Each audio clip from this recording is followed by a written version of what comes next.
बाजार के आखिरी कोने पर यह छोटी सी दुकान थी जिसमें छोटी बड़ी हर साइज की खूबसूरत गुड़िया सजी हुई थीं। नुज़रत अपनी 4 साला बेटी मुकद्दस के साथ बाजार कुछ कपड़े खरीदने आई थी। जो ही मुकद्दस की नज़र शोकेस में रखी गुड़िया पर पड़ी, वो फौरन अपनी माँ से बोली, मम्मा वो देखें, कितनी प्यारी डॉल। नुज़रत जो कपड़ों के थैले उठाए हुई थी, उसकी नज़र भी उस दुकान पर गई जहां मुकद्दस हाथ से इशारा कर रही थी। जी बेटा, वहीं चलते हैं आपकी डॉल लेने, वो बेटी को मुतमईन करते हुए बोली। शॉपिंग तो मुकम्मल हो ही चुकी थी। मुकद्दस की पुरानी गुड़िया टूट गई थी, इसलिए वो नई गुड़िया की जिद कर रही थी। नुज़रत उसका हाथ पकड़कर शॉप के सामने खड़ी हो गई। शॉप की मालिक एक खूबसूरत कम उम्र लड़की थी जो गाहक ना होने की वजह से कुर्सी पर बैठी मोबाइल में मसरूफ थी। नुज़रत ने एक तायराना नज़र तमाम गुड़ियों पर डाली। इस दुकान में बमुश्किल 25 या 30 गुड़ियाँ थीं, मगर सब बेइंतहा खूबसूरत, गोया अभी बोल पड़ेंगी। जी फरमाएं, किस तरह की गुड़िया चाहिए? लड़की काउंटर के करीब आकर बोली। नुज़रत ने मुकद्दस से पूछा, कौन सी डॉल चाहिए मेरी बेटी को? दुकान की मालकिन ने 4 साला मुकद्दस का जायजा लिया। गोरा रंग, शरारती चेहरा, चमकती हुई भूरी आंखें। वो उसकी आंखों को गौर से देखने लगी। अचानक उसमें फुर्ती आ गई। वो झुकी और मुकद्दस से बोली, आपकी डॉल भी तो आपकी तरह क्यूट होनी चाहिए ना। नुज़रत मुस्कुराने लगी। मुकद्दस ने मासूम अंदाज में गुलाबी मैक्सी वाली गुड़िया की तरफ इशारा किया। नुज़रत ने कहा, ये मैक्सी वाली डॉल निकाल। दुकानदार जल्दी से बोली, वो दरअसल इस डॉल की मशीनरी जाम है। ये तेल लगाने के बाद भी हरकत नहीं करती। इससे पहले कि नुज़रत कुछ कहती, उसने शोकेस के निचले हिस्से से दरमियाने साइज की एक इंतहाई खूबसूरत गुड़िया, जो कि दुल्हन के लिबास में थी, निकाली और मुकद्दस की तरफ बढ़ाई। ये कैसी लगी आपको? उसने गुड़िया मुकद्दस के चेहरे के सामने रखी। मुकद्दस उसे देख ही रही थी, मगर सच्ची बात यह थी, ये दुल्हन बनी गुड़िया बहुत ही खूबसूरत और हकीकी दिखाई दे रही थी। नुज़रत भी उस गुड़िया की खूबसूरती को दिलचस्पी से देख रही थी। गुड़िया के खूबसूरत होंठ मुस्कुराने के अंदाज में खुले हुए थे। नुज़रत ने एक लम्हे की ताख़ीर किए बगैर वो गुड़िया खरीद ली और घर आ गई।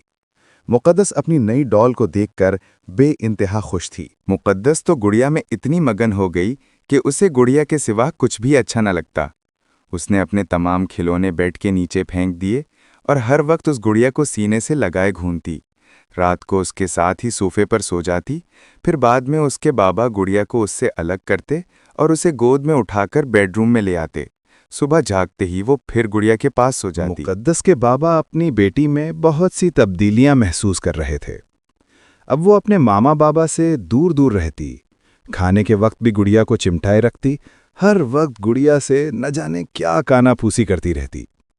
वो जो बाहर जाने की बहुत शौकीन थी, अब कहीं जाने के लिए राजी ना होती।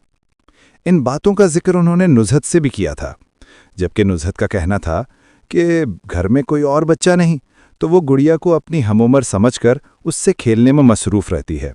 और बातें करना तो बच्चों की आदत होती है, वो तो खुद से भी बातें करते हैं। दूसरे दिन नुज़रत के भाई भाभी उससे मिलने आए। उनके 2 बच्चे थे, एक बेटा और एक बेटी। दोनों बहुत ही शरारती और बदतमीज़ थे। माँ बाप के प्यार ने उन्हें बिगाड़ दिया था। जो चीज़ भी उनके हाथ में आती, उसे खराब या गंदा करने लगते। उन्होंने कई कीमती खिलौने तोड़ चुके थे। आलियान बोला, अरे वाह, तुम्हारे बाबा ने नई डॉल ला दी है। मुकद्दस इतरा कर बोली, नहीं जी, मैं खुद लाई हूं, और ये डॉल नहीं, मेरी फ्रेंड है, देखो इसके कपड़े कितने प्यारे हैं। आलियान की बहन हानिया बोली, दिखाओ तो अपनी फ्रेंड। मुकद्दस ने गुड़िया की तरफ हाथ बढ़ाया, मगर फौरन गुड़िया पीछे कर ली। मैं नहीं दिखाऊंगी, तुम लोग इसके कपड़े खराब कर दोगे, मुकद्दस खफगी से बोली। इतने में नुज़रत ने तीनों बच्चों को खाने के लिए आवाज़ दी। तमाम लोग खाना खाने बैठ गए। खाने के बाद चाय का दौर चला। बड़े अपनी बातों में मसरूफ़ हो गए। मुकद्दस को बाथरूम जाना था तो वो अपनी डॉल सोफे पर रखकर बाथरूम चली गई। उसी वक्त आलियान और हानिया को मौका मिल गया। आलियान ने फौरन डोल उठाई और उसके कपड़ों पर मौजूद चमकदार सितारों को हाथ से नोचकर फेंकने लगा, जिस वजह से गुड़िया का पहना हुआ सुर्ख लहंगा जगह जगह से फट गया। इतने में मुकद्दस वापस आ चुकी थी।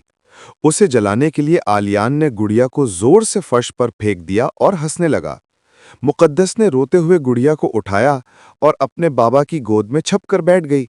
वो मासूम और डरपोक बच्ची थी। आलियान उसको धक्का दे देता, कभी उसके बाल नोचता, इसलिए मुकद्दस उससे डरती थी। मगर अपनी गुड़िया का ये हाल देखकर वो बहुत अफसुर्दा हो गई।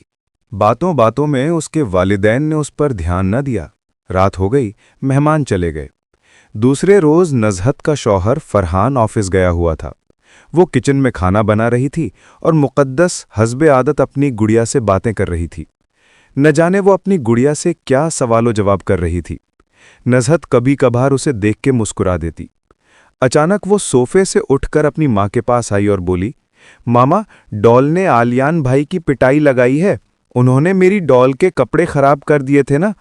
اچھا ہوا پٹائی ہوئی آلیان بھائی کی۔ وہ خوشی سے تالیاں بجاتے ہوئے دوبارہ صوفے پر بیٹھ گئی۔ نزہت ہنس کر دوبارہ اپنے کام میں مصروف ہو گئی۔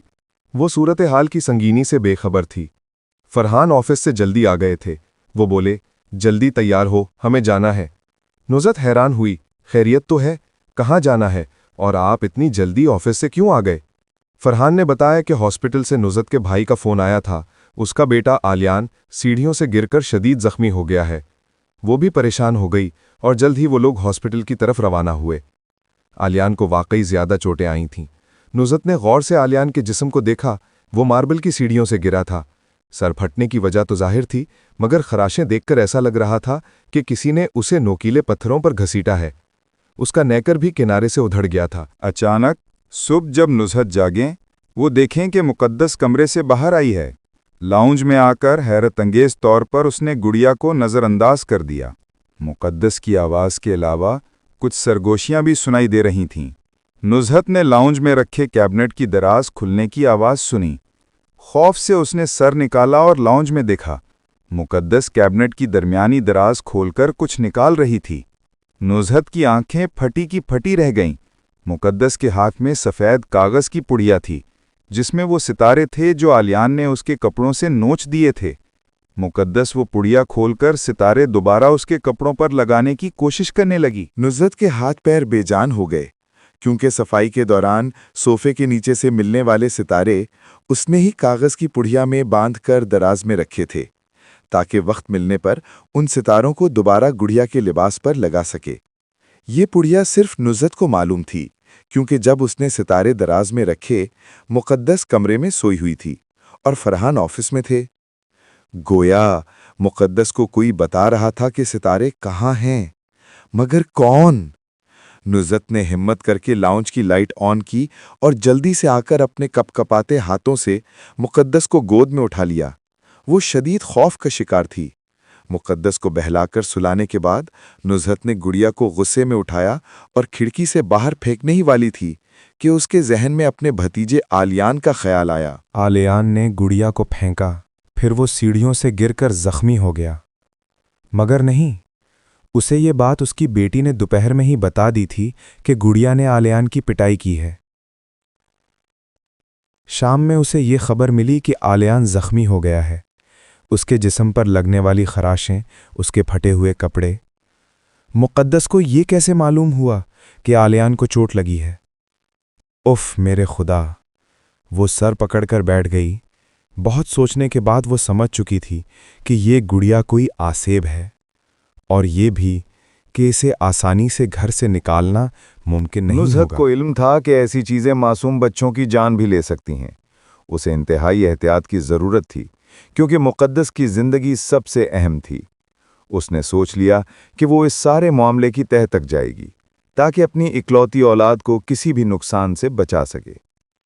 صبح فرحان آفس جانے کے بعد مقدس کے جاگنے سے پہلے نزہت نے گڑیا کو لاؤنج میں رکھے کیبنٹ پر رکھ دیا اور آڈیو پلیئر پر ہر سورہ رحمان کی تلاوت لگا دی۔ خود بھی باوضو درود پاک پڑھنے لگی۔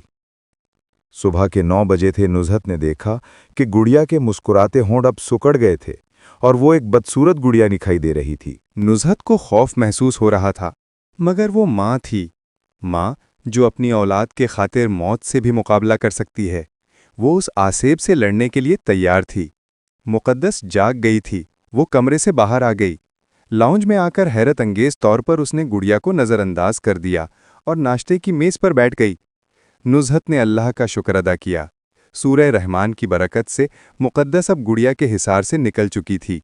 نزہت نے اپنی بیٹی کو سینے سے لگا لیا، مگر ابھی اس شیطانی عمل کا خاتمہ نہیں ہوا تھا۔ کام سے فارغ ہو کر نزہت نے مقدس کو گود میں لیا اور گڑیا کو تھیلے میں ڈال کر وہ گھر سے باہر آئی۔ وہ بھاگم بھاگ نیم والے بابا کے پاس پہنچی۔ नीम वाले बाबा के कब्जे में ताकतवर जिन्नात थे जो पुराने और खतरनाक तरीन जादू को मिनटों में राख कर देते। नुज़हत ने तमाम वाक़यात बताते हुए थैले से गुड़िया निकालकर उनके सामने रख दी। बाबा ने गुड़िया को गौर से देखा, फिर मुक़द्दस के मासूम चेहरे पर नज़र डाली। ज़ेरे लब कुछ पढ़ा और गुस्से से गुड़िया की आंखों पर फूंका। वहां मौजूद लोगों की चीखें निकल गईं, क्योंकि गुड़िया की भूरी आंखें अब स्याह हो चुकी थीं। वो मुसलसल कुछ पढ़ रहे थे, फिर आहिस्ता आहिस्ता रबड़ की गुड़िया फटने लगी, प्लास्टिक का मवाद पिघल कर बहने लगा। मगर नुज़हत और दूसरे लोग हैरत से देखते रह गए।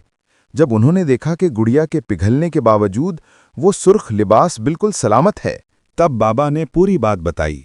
जिन लड़कियों की शादी में बंदिश हो तो आमिल हजरात मोटी रकम के इवज़ उनका इलाज इस तरह करते हैं कि किसी नौउम्र या मासूम बच्ची को बांध देते हैं। इस अमल के तहत खबीस जिन उस बच्ची की जिंदगी में शामिल हो जाते हैं और उस लड़की का पीछा छोड़ देते हैं। वली वो बदबख्त इस नाजायज़ अमल से किसी दूसरी मासूम बच्ची को बर्बाद कर देते हैं। ऐसे ही किसी आमिल ने ये लाल जोड़ा इस गुड़िया को पहनाया था, क्योंकि छोटी बच्चियों को गुड़िया पसंद होती है, इसलिए उसने गुड़िया के जरिए किसी लड़की की बंदिश तुम्हारी बेटी ने मुंतकिल कर दी। मगर अल्लाह का शुक्र है कि चंद दिनों ही में तुम हर इसका राज जान गई, वरना 9 महीने बाद ये अमल तिलिस्म की शक्ल इख्तियार कर लेता, जिसमें तुम्हारी बेटी की जान भी जा सकती थी। नुज़हत ने मासूम मुक़द्दस को अपने सीने से लगा लिया और पूछा, बाबा जी अब क्या करना है? बाबा ने कहा, घर में ज़्यादा से ज़्यादा सूरे रहमान की तिलावत करो, ऊद सुलगाओ और जली हुई गुड़िया की बाक़ियात और इसका लिबास समंदर में ठंडा करना पड़ेगा, क्योंकि इस सुर्ख लिबास पर गहरे जादू के असरात हैं। बहरहाल उन्होंने गुड़िया को वहीं छोड़ा और वापस घर आए। कुछ देर में फरहान भी आ चुका था। उसने रोते हुए सारी बात बताई। फरहान के तो होश उड़ गए, खुदा न खास्ता मुक़द्दस को कुछ हो जाता तो। फरहान नुज़हत के साथ बाबा के आस्ताने पहुंचा और उनका शुक्रिया अदा किया। बाबा ने कहा कि मगरिब से पहले जली हुई गुड़िया और इसका लिबास समंदर में डाल दो। जादू अब ख़त्म हो चुका है, मगर असरात अभी बाकी हैं। समंदर में डालने के बाद पीछे मुड़कर मत देखना। वो लोग समंदर की तरफ रवाना हुए। फरहान बहुत रफ्तार से गाड़ी चला रहा था ताकि जल्द अज जल्द इस नहूसत को ठिकाने लगा सके। और फिर असर की आज़ान भी हो रही थी, वक्त कम था। वो गाड़ी भगाता हुआ साहिल पे पहुंच गया। नुज़हत और मुक़द्दस को गाड़ी में छोड़कर वो जली हुई गुड़िया और उसका लिबास उठाकर लहरों की तरफ बढ़ने लगा। यकायक उसे लगा कि हाथ में मौजूद चीज़ें गर्म हो रही हैं। चंद सेकंड्स में वो लिबास इतना गर्म हो गया कि उसका हाथ जलने लगा। करीब था कि तकलीफ से वो जला हुआ सामान साहिल पर ही गिरा देता, मगर बाबा जी की हिदायत याद आई कि रेत पर मत फेंकना, वरना ये दोबारा ताकत हासिल कर सकता है। फरहान के हाथों में छाले पड़ गए। उसने घड़ी देखी, मगरिब की अजान में 5 मिनट बाकी थे। उसकी नज़रों में अपनी एकलौती और मासूम बेटी का चेहरा उभरा। वो तकलीफ भूलकर लहरों की जानिब दौड़ने लगा। एक बड़ी लहर उसके कदमों से टकराई और उसके हाथ से वो जला हुआ लिबास बह गया। बेइख्तियार उसने आसमान की तरफ देखकर अल्लाह का शुक्र अदा किया और फिर गाड़ी में आकर अपनी बेटी को सीने से लगाकर रोने लगा। मगर ये खुशी के आंसू थे जो अल्लाह के हुजूर शुक्राने के तौर पर बह रहे थे।